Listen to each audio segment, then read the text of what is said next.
and informative. A very beautiful morning to you and welcome to the News Machine, the hottest news magazine show on radio, and we are reaching you from our Hot FM stations in Lagos on 93.3 FM, Hot FM Abuja 98.3 FM, and Hot FM Owerri 99.5 FM, 7 a.m. to 7:15 a.m. Monday to Friday. I am Victor Eze. This morning on the News Machine, here are some top headlines. Subsidy removal, protesters rock Abuja, storm National Assembly. Niger Republic update 5 countries absent as ECOWAS defense chiefs meet in Nigeria. 2023 elections, INEC has nothing to hide, says Chairman Yakubu. Still in the headlines, Lagos NMA declares 5-day mourning over death of doctor. The News Machine will be back after this message. Now you can get your news on. Hot, fresh, exciting, and exclusive. The News Machine. Reaching you at the same time in Lagos, Abuja, and Owerri. 3 states for the price of 1. Monday to Friday, 7 a.m. to 7:15 a.m. The News Machine. More than just news. Hot FM. We are more than just radio. Welcome back to the News Machine. The organized labor has commenced a nationwide protest over what they called anti-people policies of President Bola Tinubu's administration. Protests rocked the Federal Capital Territory FCT Abuja and other states of the Federation. Some officials of the Nigerian Labour Congress NLC and the Trade Union Congress TUC from the FCT were spotted with hundreds of their members. Protesters broke down the first gate of the National Assembly complex and forced their way into the premises. NLC President Joe Ajero and his TUC counterpart Festus Oshifo led the protests. This is NLC President Joe Ajero. Seem to be life wire of the economy of Nigeria, and this is a natural resource that was given to us. We have no business refining abroad. We have no business importing PMS. There are over 200 commodities or products that could come out from refining of petroleum products. Nigeria is not benefiting from it. We are subsidizing workers from other countries where refining is taking place. You harvest cassava in your farm, you sell cassava, and you buy gari. That's the economy we are running here. It's unacceptable. We have to think of it.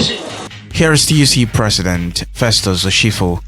The president of the NLC just said, and it is about the reduction of the cost of governance.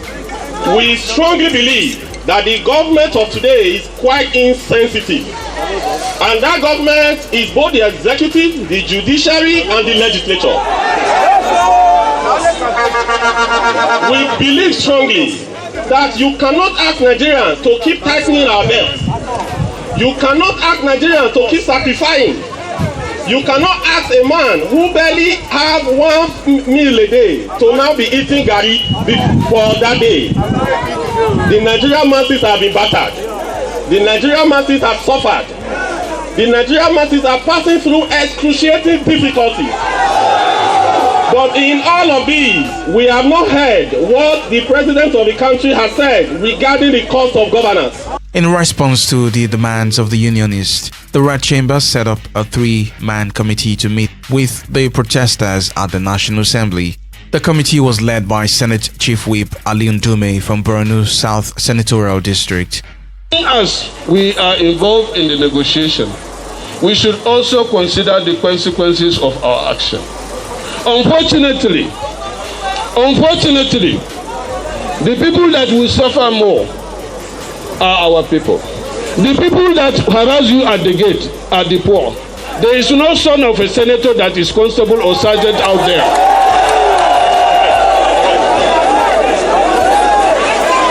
So, where is the problem? The problem is with us.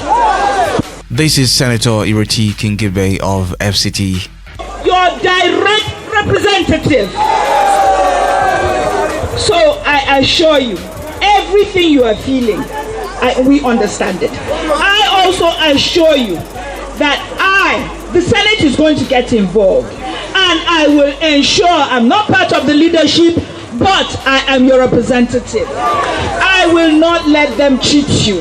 The Senate also resolved that it will meet with the NLC and the TUC leadership to find an amicable resolution to the current impasse. The unionists have also said that the organized labor won't shelve their protest until there is a desired response from the government. The Independent National Electoral Commission (INEC) says it has nothing to hide regarding the conduct of the 2023 general elections. INEC Chairman Professor Mahmood Yakubu said this at the post-election review of the 2023 general elections with media stakeholders in Lagos. Yakubu said that there were many positive things that came out of the 2023 elections despite the many challenges. He admitted that despite the challenges during the last election, there would be continuous improvement by the Commission in conduct of elections nationwide.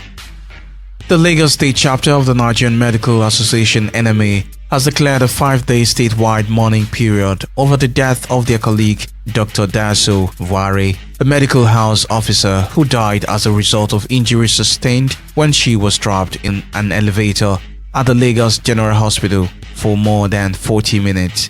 The medical doctors, who described her death as avoidable, demanded an immediate, unbiased investigation into the circumstances surrounding the unfortunate incident. They stressed that all those found culpable, especially the General Manager of the Lagos State Infrastructure Management Agency, Ms. Adenike Adekombi, must be brought to justice. In a press statement jointly signed by the state chairman Dr. Benjamin Olojebutu, the secretary Dr. Ismail Ajibo, the doctors who commiserated with the family of the deceased, directed doctors in the 3 government hospitals on the Island General Hospital Lagos, Lagos Island Maternity Hospital and Mercy Street Children's Hospital to commence indefinite strike action until the investigations are completed and justice served. Meanwhile, Lagos State government has set up a panel of inquiry to unravel the circumstances leading to the death of Dr. Ware Diaso. The state government in a statement said it will ensure that anyone found negligent of the report of the inquiry will face appropriate sanctions. Now it's time to get the trending stories from our news machine studios at OFM 98.3 Abuja. Let's hook up with Abuja Report. Good morning, I'm Tonya Kokodia. One of the President Bola Tinubu's ministerial nominees, Dele Alake, has raised serious concerns over the misapplication of social media in Nigeria. Alake bitterly complained about the misuse of the platform while fielding questions from senators during his screening exercise on Wednesday in Abuja. While acknowledging its advantages in information dissemination, Alake warned that the disadvantages of social media could throw the country into confusion if not checked. According to him, the bad side of social media can be detrimental to any good and decent society. He therefore called on the legislative arm of government to amend its existing laws towards the regulating social media to curb fake and inaccurate information. Alake equally urged victims of libel and defamation not to hesitate in applying the full weight of the law on culprits when there are infractions by any medium, be it broadcast or print. He stressed the need to test the laws of the Federation to ascertain its efficacy and proficiency.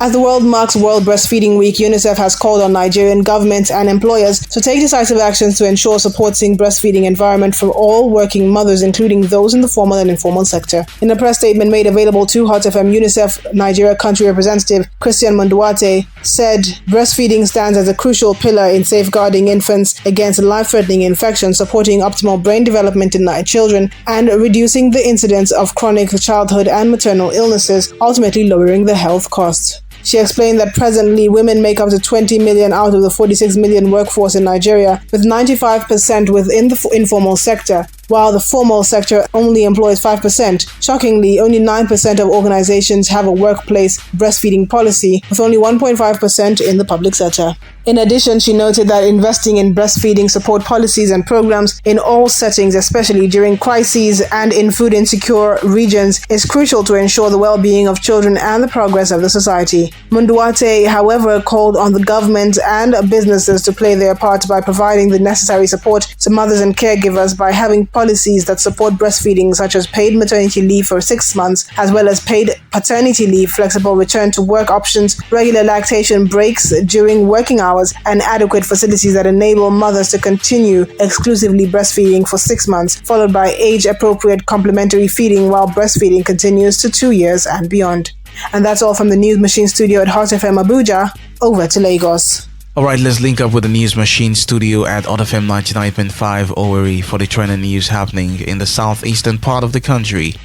Good morning. The Nigeria Labour Congress NLC Imo State Council on Wednesday staged a peaceful protest in Owerri, the Imo State capital. The protest, which took them round the major streets of the town, saw residents cheering them and saying they should have done it earlier, bearing in mind the precarious situation President Bola Tinubu's administration has put Nigerians into since inauguration. According to the acting chairman of NLC Imo State, George Ofuegbu, the government should reduce VAT, reduce fuel prices and school fees. We are protesting principally because the incident increase in PMOS has caused inflation in the land, has caused poverty, has caused the poor man not to breathe again. That's why we are protesting. We are protesting to request Mr. President to put back to use our refineries. When our refineries are back put to use, let him remove subsidy. A situation where he cannot put our refineries back to use, let him rescind his directive on subsidy so that the cost of living will return to normal. We are aware that from 29th of May till now, school fees of unity schools have been increased. Federal university is the same. Are we trying to help masses? Are we trying to impoverish them? Every policy of government, if I should say, should be sought that will improve the welfare of workers. In Enugu, it was a mammoth crowd in the state as protesters stormed major roads of Enugu City in disagreement with the economic policies of the federal government. Nigeria must be so better! Nigeria must be so better! We don't suffer for this country. We don't say when we don't suffer. Now we can't say we don't want to pay again. 70 billion! 70 billion! They share 70 billion! They share 30 billion! They got this 200 billion, 8,000. 8,000 naira per lady. How did you do me now? The general manager of the Imo State Water and Sewage Corporation, Emeka Ugwanyanwu, has warned against incessant sabotage of the water distribution pipelines of the corporation. He disclosed this while investigating the cannibalized 160mm diameter ductile iron pipe that transports treated water from the Otamiri treatment plant to the World Bank area of Owerri capital city. The vandals carted away sections of the iron pipe, Viking Johnson couplings, 160mm diameter sluice valve, and the flanges. That's all from the News Machine studios at Hot FM Owerri. Back to our Lagos studio. I am Anthony Obekele. You're still listening to the News Machine, reaching you from our Hot FM stations in Lagos, Abuja and Owerri, 7 a.m. to 7:15 a.m. Monday to Friday. Let's hear what correspondent Nesta Sani has for us on Voices in the News. Suspected baby factory operator paraded by the Nigerian police in Rivers State. When I came back from Plateau State, I have a boyfriend, so he pregnanted me. I never knew I was pregnant, so my sister found out I was pregnant. She took me to scan. I was 2 months, and so I told my sister and my mom that I want to go meet my guy. I want to tell him that I'm pregnant for him. So after I even my guy noticed some things in me. Then my mom told me that I should not go and meet the guy if I don't want to suffer. I should just go and do child trafficking. I told my mom I've never done before, and my daddy did not know. Okay. Your father is not aware? My father is not aware. That is my fear. And on the foreign scene, the first evacuation flight from Niger Republic has arrived in Paris, France, following a coup last week that toppled the country's democratically elected president. France, Italy and Spain all announced evacuations from Niger. The French Foreign Ministry cited recent violence that targeted the French embassy in Niger's capital, Niamey. The new junta in Niamey, however, has been backed by the military governments in Mali, Burkina Faso and Guinea. Remember, you can listen to more episodes of the News Machine and watch videos of news stories online at hotfm.ng. And that's a wrap on today's edition of the News Machine. Do well to have a beautiful day.